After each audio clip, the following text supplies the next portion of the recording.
Ration card को नहीं तीनोटी बड़ घोषणा करा जायछि। जो मान को पाखरे राशन कार्ड रही आ जो मान को पाखरे राशन कार्ड नहीं उभय रही बड़ खुशी खबर कहीं आग को लाभ समस्त को मिलवा जाउछि। तेबे चलंतु तीनोटी बड़ घोषणा कौन रही राशन कार्ड को नहीं वीडियो आग को आम डिटेल्स कथा हबा। आग को देखु था सब सठिक खबर अपडेट आमरी वीडियो आमरी चैनल पाइपर। आम वीडियो भल लगे वीडियो को समस्त लाइक करने सह आम चैनल प्रत्येक वीडियो अपडेट पाइबापी जदि एजे आम चैनल को सब्सक्राइब करना एवं ही सब्सक्राइब करी पाखरे थिबा बेल आइकन को प्रेस करनियंतो। वर्तमान समय गोटे राशन कार्ड करबा सेते सहज कथा नुह। ऑनलाइन ले समस्त तो अप्लाई कर दउचंती अति सहजरे, किंतु परवर्ती समय कार्ड पाइबा बहुत ही कष्ट। अप्लाई करि सरिबा परे ऊपर अधिकारी माने आसुचंती पूरा जांच करूचंती आपण माने कार्ड पाइबा पई हकदार के नुह। जदि आपण माने प्रकृत रे एलिजिबल ताले समाने अप्रूव करूचंती, किंतु आजिका समय रे सेही भली श्रेणी रो बहुत कम लोक अछंती राशन कार्ड पाइबा पई जो माने हकदार। तेनु बहुत लोकंगर कार्ड जो पाइबा पई अप्लाई करूचंती तांको रिजेक्ट कर दिया जाउची। तेबे एबे सुधा भी बहुत लोक अछंती राशन कार्ड बहुत दिन लो अप्लाई करिकी अपेक्षा करिकी रहिचंती तांकर एप्लिकेशन केबे अप्रूव हबो आ सेमाने राशन कार्ड हिताधिकारी लिस्ट रे शामिल हेई राशन कार्ड रे जहाँ भी सुविधा सुजोग सब मिलुची तार फायदा जेमती सेमाने नै परिबे। तेबे चलंतु जो माने अप्लाई करिचंती राशन कार्ड पई सेमान को पई प्रथमे कोन अपडेट रहिची ता देखिबा। तेबे देखंतु जो प्रथम अपडेट रहिची राशन कार्ड हिताधिकारी आधार जांच करेंगे सरकार आउ नुआ कार्ड पर आवेदन करिसेंती एबे सुधा 6,19,000 परिवार। तेबे देखंतु ए कथा किए कहिसेंती ना निजे राज्यर खाद्य जोगाण मंत्री कृष्णचंद्र पात्र। तांकर सूचना कौन रही बहु समय खबर आसुची कि भूत राशन कार्ड हिताधिकारी को राशन कार्ड रे सुविधा मिलूची। तार अर्थ बहु दिन जो मानकर डेथ हो गलानी एबे भी सेमाने राशन कार्ड रो सुविधा सुजोग तांको ना रे आसुची आउ सेमाने पाउचंती बोली। तेबे सरकार एबे आरंभ करिसेंती आधार भित्तिक ई-केवाईसी राशन कार्ड रे, जहा द्वारा जेमती पीएम किसान बा कालिया योजना रे जो मानक बंचिचंती सेमाने ई-केवाईसी देकी फिंगरप्रिंट देकी करूचंती। जो मानकर डेथ हिची परवर्ती समय सेमाने जदि ई-केवाईसी न करूचंती बाद पड़ी जाउची। तेबे सेही भली आगो को राशन कार्ड रे भी होबा पई जाउची, जहा कि एबे प्रक्रिया चलीची। तेबे एई प्रक्रिया शेष हेबा परे ही जो माने राज्य रे नूतन राशन कार्ड पई आवेदन करिसेंती सेमानंकु राशन कार्ड जोगै दिए जिवो बोली खाद्य जोगाण मंत्री कृष्णचंद्र पात्र सूचना दैछंती। तेबे जो आमे कथा हेलु 6,19,000 परिवार आवेदन करिसेंती राशन कार्ड पई, तांको मध्यरु सर्वाधिक रहिसेंती गंजाम जिल्ला रे 1,07,074 परिवार। तेबे आउ गोटे खबर भी मध्य जानि रखंतु, आगो को नूतन राशन कार्ड रे जो मानको भी शामिल करा जिवो तांको पई सरकार 12टी मानदंड आणुचंती बा 12टी नियम आणुचंती। से नियम मध्य जदि आपण माने जाउचंती ताहले कार्ड पाइबा पई एलिजिबल।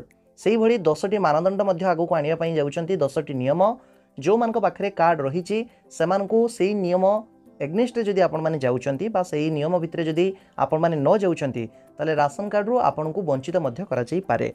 तेबे ए रहिची जहा कि प्रथम अपडेट। चलंतु द्वितीय अपडेट को जिबा। परवर्ती देखंतु जो अपडेट रही बापो पुओ अलगा रोहुतले भी उभय को राशन कार्ड। तेबे ए बाबद रे मध्य सूचना रही विधानसभा रे प्रश्नकाल रे एई कथा कहिसेंती मंत्री। तेबे देखंतु खाद्य जोगाण और खाउटी कल्याण मंत्री कृष्णचंद्र पात्र कहिसेंती कि एबे सुधा आम राज्य ओडिशा रे 16,27,932 भूत राशन कार्ड को कार्डधारी को चिन्हट करा जायछि। भूत राशन कार्ड को माने ना जो माने कि भूत आ अयोग्य कार्ड से माने पाइबा पई योग्य नहंती कार्ड से मानकु दिया जायछि। ता बाद बहु जन को मध्यरु समानकर डेथ हो गलानी, किंतु तांको नारे एबे भी सबु राशन कार्ड पई चाउल अन्य सुविधा सुजोग आसुची। तांको प्रतिबदल रे आउ कि तार गुटे बेनिफिट्स नउची। तेबे सेति पई वर्तमान समय सरकार आरंभ करिसेंती कोन ना आधार भित्तिक ई-केवाईसी।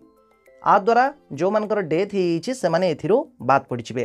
ता सहित जो माने नुआ करी अप्लाई करिसेंती सेमानकु राशन कार्ड रे शामिल करा जिवो। तांको मध्य जांच करिकी आउ बापो पुओ जदि अलगा रहुथिबे एवं उभय जदि अलगा अलगा भी राशन कार्ड पई आवेदन करिथिबे ताले सेमानकु मध्य अलग अलग राशन कार्ड रो सुविधा सुजोग जोगै दिए जिवो। एबे देखंतु 3 नंबर बड़ घोषणाटी घरे बसी चाउल पाई परिबे राशन कार्ड हिताधिकारी। खाद्य जोगाण मंत्रींकर सूचना। तेबे जो मानक पाखरे राशन कार्ड रहिछि निश्चित भाबरे बड़ खुशीर खबर, किंतु घरे बसी को माने राशन कार्ड चाउल पाई परिबे ता जानिबा आपण माने निहाती आवश्यक। तेबे देखंतु ए घटना बा ए जो खबर बहुत समय आसी थाए गणमाध्यम रे कि जो माने बहुत वृद्ध वृद्धा अछंती समाने चाउल आनिबा पई बहुत कष्ट रे जाई थांती डीलर को पाखको।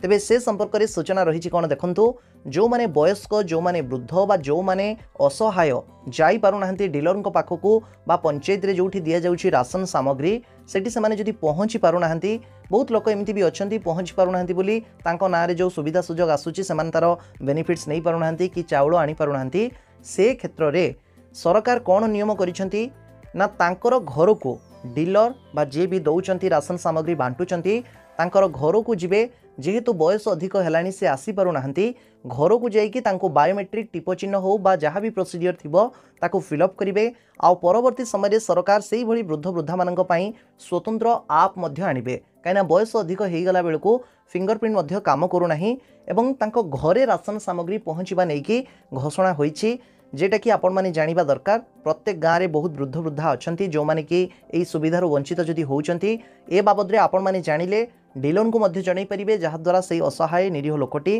राशन पाइबारु जेमिति वंचित न हो। तेबे ए थिला राशन कार्ड को लेकिन एबे नुआ जो अपडेट आसी आशा करुच्ची भिडियोटी आपण मानक पई निश्चय हेल्पफुल हेतिबो। तीनोटी अपडेट मध्यरु आपण मानकु को अपडेट भल लागिला निश्चय कमेंट माध्यम रे जणाइबा पई अनुरोध। आम सो जोड़ी होई रुहंतु आम प्रत्येक वीडियो अपडेट पाइबा पई जदि एजे आम चैनल को सब्सक्राइब करनांती एवं ही सब्सक्राइब करी पाखरे थिबा बेल आइकन को प्रेस करनियंतु सब बेले सठिक खबर अपडेट आमरी वीडियो आमरी चैनल लो पाई परिबे।